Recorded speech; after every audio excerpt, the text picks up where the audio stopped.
कल्पना कीजिए, एक छोटा सा बच्चा जो सुबह 4 बजे अंधेरे में उठता है, मीलों पैदल चलकर गणित पढ़ता है और फिर स्टेशन पर जाकर चलती ट्रेन से फेंके गए अखबारों के बंडल इकट्ठा करता है ताकि उन्हें बेचकर अपनी पढ़ाई का खर्च निकाल सके। क्या किसी ने सोचा था कि फटे पुराने कपड़ों में दिखने वाला यह बच्चा एक दिन न केवल भारत की किस्मत बदलेगा बल्कि दुनिया के सबसे बड़े लोकतंत्र का राष्ट्रपति बनेगा। आज हम बात करेंगे उस महान आत्मा की जिसे दुनिया डॉक्टर APJ अब्दुल कलाम के नाम से जानती है। एक ऐसी कहानी जो आपकी रगों में जोश भर देगी। बचपन और संघर्ष की आग। 15 अक्टूबर 1931 तमिलनाडु के रामेश्वरम का एक शांत इलाका। कलाम साहब के पिता जैनुल आबदीन एक नाविक थे।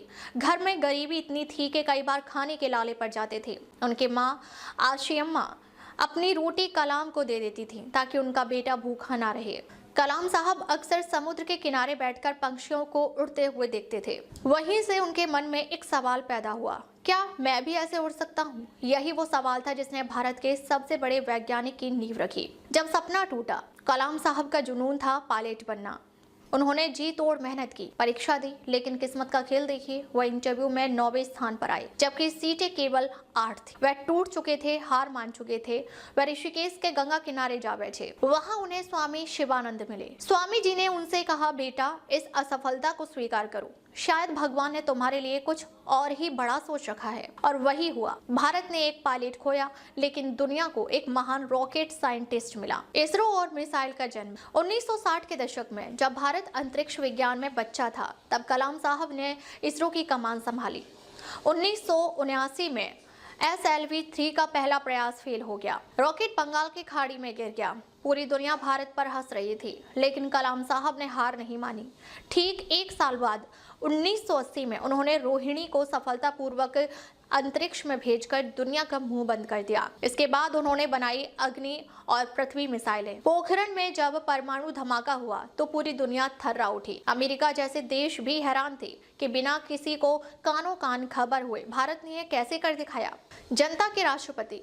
2002 में कलाम साहब राष्ट्रपति बने, लेकिन क्या आप जानते हैं, राष्ट्रपति भवन जाने के लिए उनके पास केवल 2 सूटकेस थे।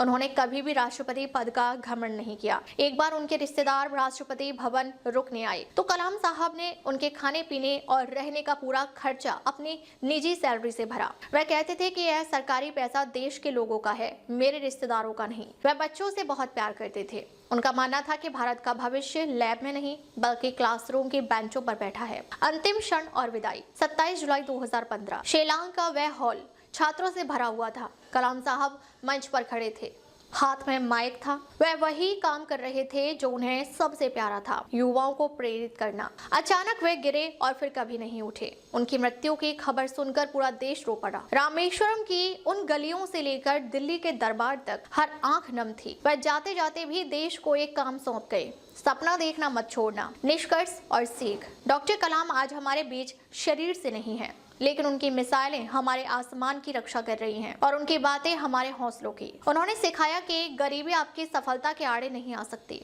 बशर्ते आपके इरादे फौलादे हों। अगर आप भी कुछ बड़ा करना चाहते हैं तो याद रखिए कलाम साहब की वो बात, इंतजार करने वालों को उतना ही मिलता है जितना कोशिश करने वाले पीछे छोड़ देते हैं। सलाम है भारत के उस मिसाइल मैन को।